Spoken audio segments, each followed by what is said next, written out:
Good evening, folks. Welcome to another episode of EJ's Press. I'm your host, EJ, and today we are going to be rambling on about profanity. Now, this is going to kind of jump off from a video I just uploaded earlier called Rambling On About Unheroes. So I might bring up some points from that video, and if you want a little more elaboration on that, the link is, well, I don't know enough about YouTube to put the link where I want it to be, which is on this video, so instead, the link will be down in the description. So, let's talk profanity. Now, something I've seen, and something I've kind of kept sort of a track on as I've grown up with TV, movies, cartoons, comic books, etc., is the way profanity is approached. Now, when I was a kid, you couldn't swear on TV. You could potentially get a couple damns in there. You could get some minor stuff, but not really a whole lot flew past the radar. As I got older, once I entered my teens, we started seeing a few more excessive swearing, cases of swearing. We started seeing A-bombs get dropped with more frequency. They stopped bleeping those out. This was probably around 2013 or 2012 maybe. And they started no longer bleeping those out. They started mixing in a few more colorful words and so on. And with movie ratings as well. PG-13 now is a lot more adult than they used to be. When I was a kid, you got maybe one S-bomb. And now you get as many of those as you want, and you get one F-bomb. They've kind of rolled back those restrictions. And part of me has to wonder why. What was the point of rolling back the restrictions on profanity? Why did we do that? What caused this move away from we don't swear in front of the children to they're going to hear it at school, might as well do it anyway? It's a laundry list of things. I suspect it's somewhat recursive as things go round and round and round. Our parents grew up, PG was closer to PG-13 when they were kids. And as somewhere in there, they created PG-13, and so PG was knocked down to where G is, and G and PG kind of share the G segment now. PG-13 occupies the space PG used to be in. But why? Why have we seen this uptick in profanity, and why is it becoming more and more acceptable for writing, not just in TV and movies, but in comic books, in literature, in cartoons? Everything is growing more sweary. And why? What does it bring? I suspect the argument is, and this is the argument I hear a lot, that, well, if we want to represent the real world, we would have to put that in there because people swear in the real world. People don't talk like choir boys. But to that I would say we don't want realistic dialogue, because realistic dialogue has fillers. Realistic dialogue has redundancy. It has stammering. It has false starts, false ends. It has long, awkward pauses. And a dialogue in a book that could take 2 lines to establish the whole point could take multiple paragraphs if we represented it accurately as a human being would speak it. Dialogue is not realistic. So this claim that realism is the driving force behind profanity kind of falls flat at the first hurdle, because we don't want realism in our dialogue. Not really. So then the question becomes, what else could we be doing it for? And I think part of it just boils down to people like swearing. They like having the freedom in their heads to say very unpleasant words, to say things that You can't say in polite conversation. And that's another part of the problem, I would add, for realism, that polite conversation doesn't swear. In The Office, you typically don't swear. And you see, Wolf on Wall Street, you see Two for the Money, don't see Two for the Money. Don't do it. Don't waste 2 hours of your life. But you see movies like that where they're swearing up a storm. But that's not really the way businesses expect you to operate. Now granted, maybe it's more the case in a corporate office. I've worked service industries my whole life. I've worked food, retail. I'm in tech now. And those customer-facing industries, there's a lot less swearing. There is more swearing that goes on in the back room, but it's always at such a volume and always at such a quantity that a customer's not going to hear it. Because swearing is unprofessional, because swearing is unpleasant, and there's still that understanding that bad words are bad and dirty words should not be used in public, but we can use them in our writing now. Why? What justifies it? And again, I think it boils down to because it's fun. I think it boils down to because I've got all these dirty words floating around in my head, and I might as well get them on the page because I can do whatever I want, because this is the internet era, and there's not as many constraints on publishing as there used to be. And the other thing that I suspect is just the general maturation of content. As special effects get better, as audiences get more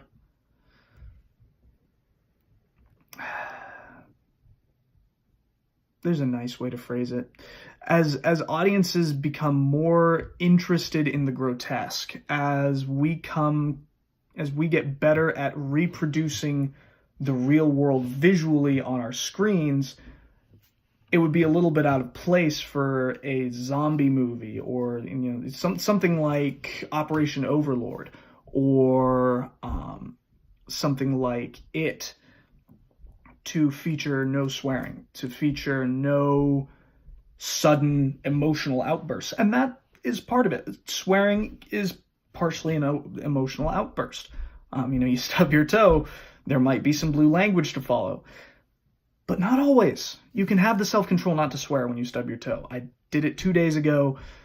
It hurt like a son of a gun, but I managed not to. So you don't need to have that. It's not a natural response. And some characters will swear more than others. I have characters in my writing who have certain words that they really like to use.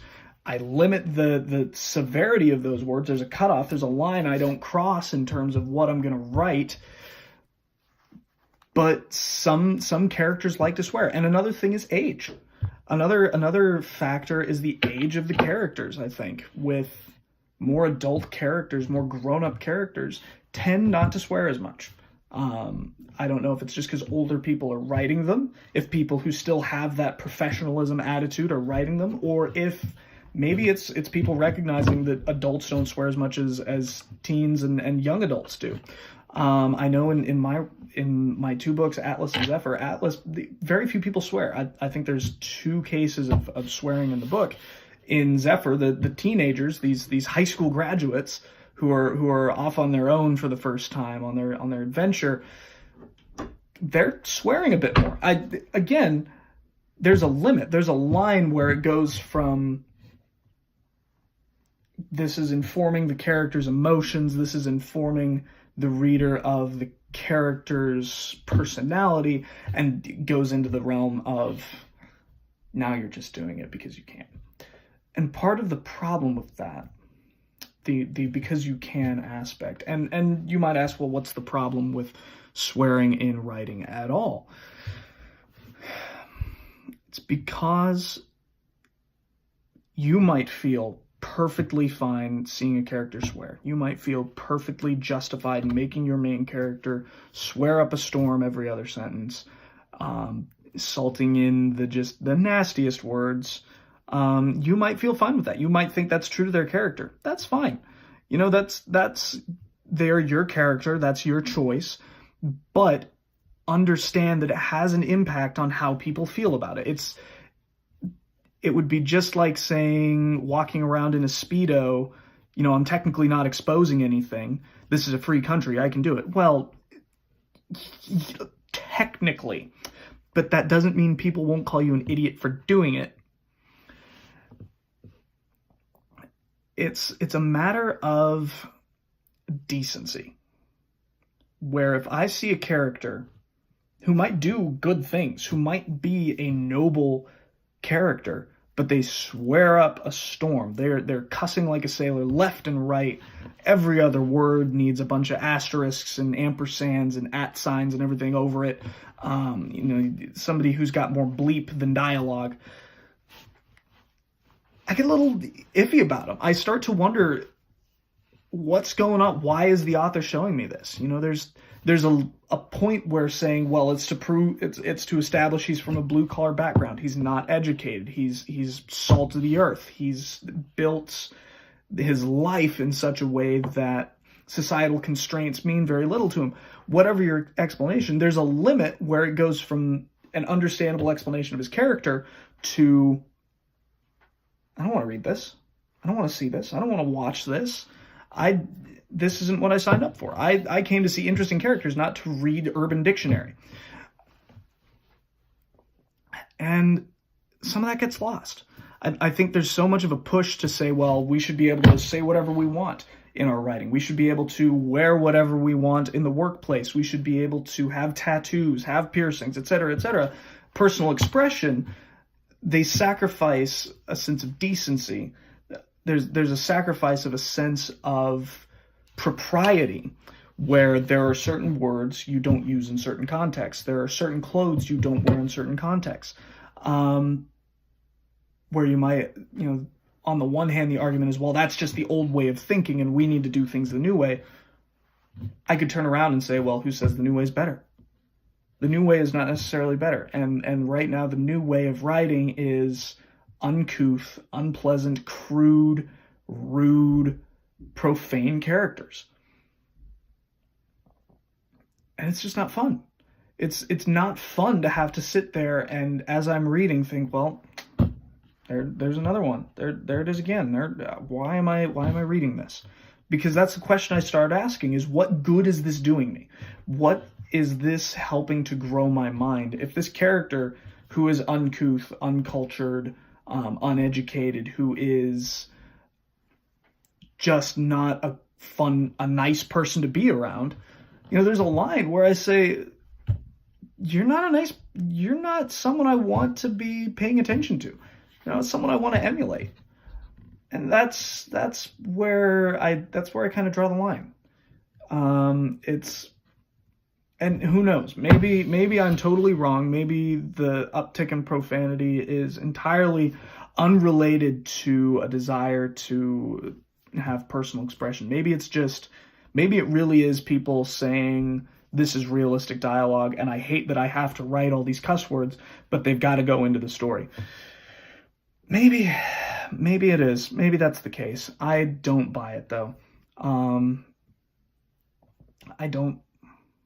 don't think it's necessary. I don't think it needs to happen. And you might call me a harumphing prude. You might say, well, look at you. You're some kind of Puritan. Who do you think you are telling me I can or can't swear? And you know what? You'd be right to say I can't tell you not to swear in your writing. But what I can tell you is that if your characters swear, especially your heroes, they lose credibility. I can't tell you how to write. I can only tell you how that writing makes me feel, and that writing makes me feel yucky. It makes me feel gross. It makes me feel like there's something better out there for me. So I guess the moral of the story here is be cautious when introducing profanity to a work. Be cautious of the extent. Be cautious of the degree, because they can very quickly turn otherwise interesting characters into unheroes. They can, like I said in that other video, take an otherwise interesting character and make them someone I want to avoid. They can overload the point you're trying to make because it all just gets buried in profanity. That's not fun. When I picked up something to read, I'm not looking to say, oh, swearing, that's it, I'm done. I don't like doing that. I don't like having to say, I can't read this anymore, this is gross. I don't like seeing characters turn into unheroes. Like, unless it's such a 180 of hilariously bad, like All-Star Batman and Robin, where it's so clearly out of character that either the writer is crazy or it's a joke. And even then, it's like, there's still that recognition of, this is gross. This is not good. This is bad behavior. And it comes back to that unhero point, where they could be in a heroic position. They could be doing good things. But because they're so unpleasant to be around, as a reader, as a character, they lose that credibility.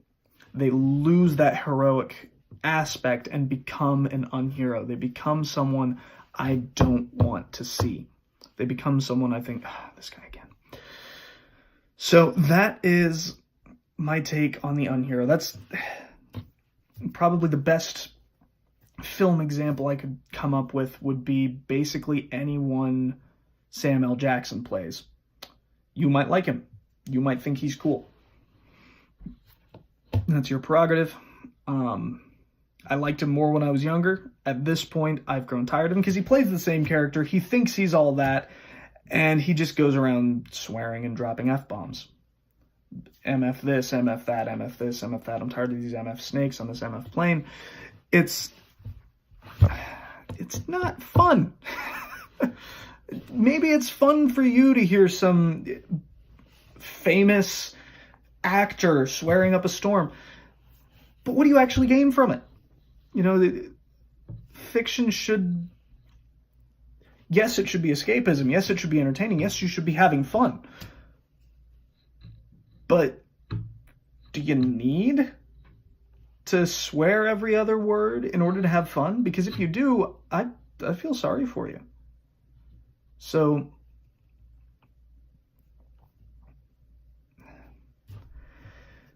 be cautious, again, when you're writing, when you're using profanity.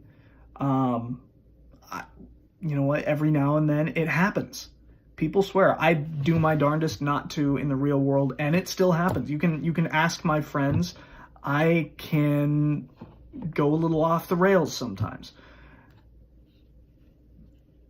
But it shouldn't be something that defines a character, unless you know you want them not to be sympathetic. Because even though you might think it's perfectly normal and sympathetic to swear incessantly, the average reader probably does not. The average reader is maybe reading to see if her kid can read this book, and she's immediately going to say, nope, I don't want Johnny reading that word. Or the average reader is going to say, there's something better to read out there, I'm sure. Shut it and go away. So understand the extent to which you swear, understand the amount, and just be cautious. Just exercise responsibility with it. Don't overdo it. Don't go crazy. Be conscious and aware of what those words say about your characters, what they say about your protagonists, especially if they're using them, and avoid one of the main traps of the unhero. But what do I know? I'm just